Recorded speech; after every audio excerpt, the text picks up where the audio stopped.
Maharashtra state electricity workers federation आणि विद्युत क्षेत्रातील इतर कामगार संघटना वागळे इस्टेट ठाणे येथे प्रीपेड स्मार्ट मीटर योजनेला आमचा विरोध जाहीर करत आहोत असं म्हणत आज MSEB कर्मचाऱ्यांनी आंदोलन केलं। तत्कालीन ऊर्जा मंत्री व सध्याचे मुख्यमंत्री यांनी सभागृहामध्ये 3 जुलै 2024 रोजी ग्वाही दिली होती की सर्वसामान्य ग्राहकांच्यासाठी स्मार्ट मीटर लावण्यात येणार नाहीत, पण तरीही ठाण्यामध्ये महाराष्ट्रात इतरत्रही फसवणुकीने खासगी कंपन्या स्मार्ट मीटर लावत आहेत।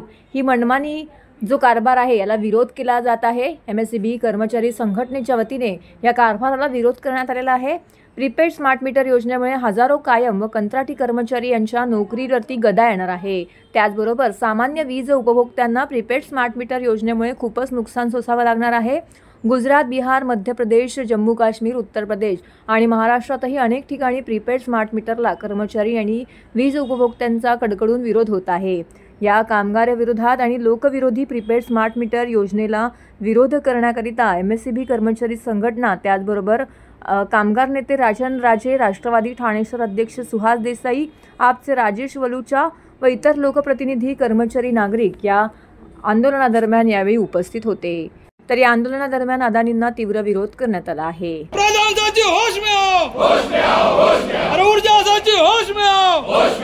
आता आंदोलन म्हणजे आता जे मीटर लावत आहे स्मार्ट प्रीपेड मीटर, हे स्मार्ट प्रीपेड मीटर जनतेला माहिती नाही, तो फॉल्टी मीटरच्या ठिकाणी लावत आहे। आता फॉल्टीच्या ठिकाणी लावत आहे। फॉल्टी लावल्यानंतर ते सर्व म्हणजे लोकांचा काय उद्रेक आहे किंवा काय हे आहे याच्या बघून ते पूर्ण सरसकट सर्व लोकांना लावणार आहे आणि सर्व यंत्रणा अदानी आपल्या ताब्यात घेणार आहे। जर अदानीच्या ताब्यामध्ये गेलं तर या ठिकाणचे जे विजेचे दर आहे ते सुद्धा वाढण्याची शक्यता आहे। ज्या मीटरची जे आजची जी कॉस्ट आहे, जी कॉस्ट 1000-1200 रुपयामध्ये मार्केटमध्ये मिळतो, आज 12,000 रुपये त्याची किंमत ठरवली।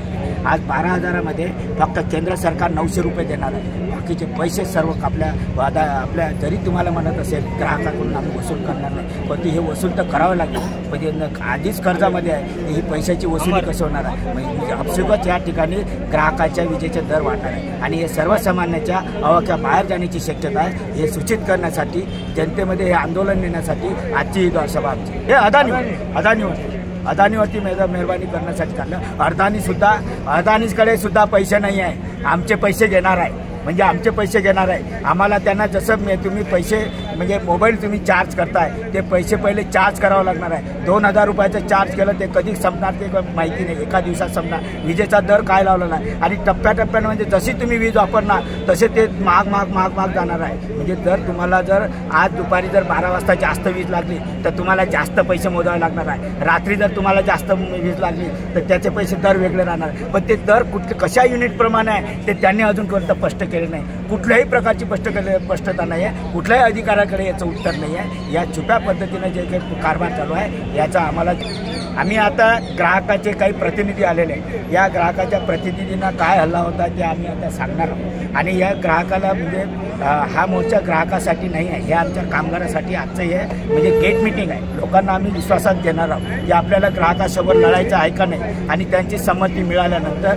आमच्या नोकरीचा प्रश्न आहे, येणाऱ्या भविष्य पिढीचा प्रश्न आहे, याच्यासाठी आम्ही संमती घेऊन ग्राहकाच्या सोबत ज्या काही सर्व संघटना आहे, सर्व पक्ष आहे, एक पक्ष सोडून सर्व पक्ष या ठिकाणी आले। या ठिकाणी काँग्रेस आहे, या ठिकाणी राष्ट्रवादी आहे, आम आदमी पार्टी आहे, तुमच्यावालं शेकाप आहे, उद्धव ठाकरेंची सेना आहे, राष्ट्रवादी काँग्रेस, शरद पवार गट आहे, हे सर्व गट आमच्या सोबत आहे। त्यानंतर या ठिकाणच्या ठाणे शहरामधल्या 46 कामगार संघटना, छोट्या मोठ्या असंघटित कामगार संघटना सुद्धा आमच्या सोबत आहे। एम ए पाटील यांची सर्व श्रमिक संघटना आहे, या सर्व संघटना आमच्या सोबत आहे आणि येणाऱ्या दिवसामध्ये जनतेसोबत आम्ही नक्कीच तापेटमुळे या कामगार वर्गाची परिस्थिती अशी होणार आहे, एक बिलिंग बंद होणार आहे तुमच्याला, म्हणजे बिल कामगार बाजूला होणार आहे, रीडिंग घेणारा कामगार बाजूला होणार आहे, त्याच्यानंतर तुमच्याला मीटर लावण्यासाठी जो कामगार जातो तो कामगार आमचा बाजूला होणार आहे। बिलिंगचं करायचं काम नाही, ते सरळ पैसे त्या अदानीच्या अकाउंटच्या याच्यामध्ये जाणार। त्याच्यामुळे जे काही ही सर्व यंत्रणा आहे, त्या मागची यंत्रणा, पडद्यामागची यंत्रणा, जे काही कामगार लागते ते सर्व बाद होणार आहे। आणि छोटे मोठे आज बेकारी एवढी लागलेली आहे, त्या बेकारीमुळे त्यांना स्वस्त कामगार उपलब्ध होणार आहे। एकीकडे कामगाराची पिळवणूक होणार आहे आणि एकीकडे कायम कामगाराला नोकरीसाठी मुकावं लागणार आहे। येणाऱ्या भविष्याची ही नोकरी राहणार नाही, आरक्षण राहणार नाही, कुठलंही तारतम्य राहणार नाही। कायदा विरोधी म्हणजे अशा प्रकारे ज्याच्या हाती पैसा त्याचा राज चालणार आहे, हा धोका संभाव्य धोका आहे।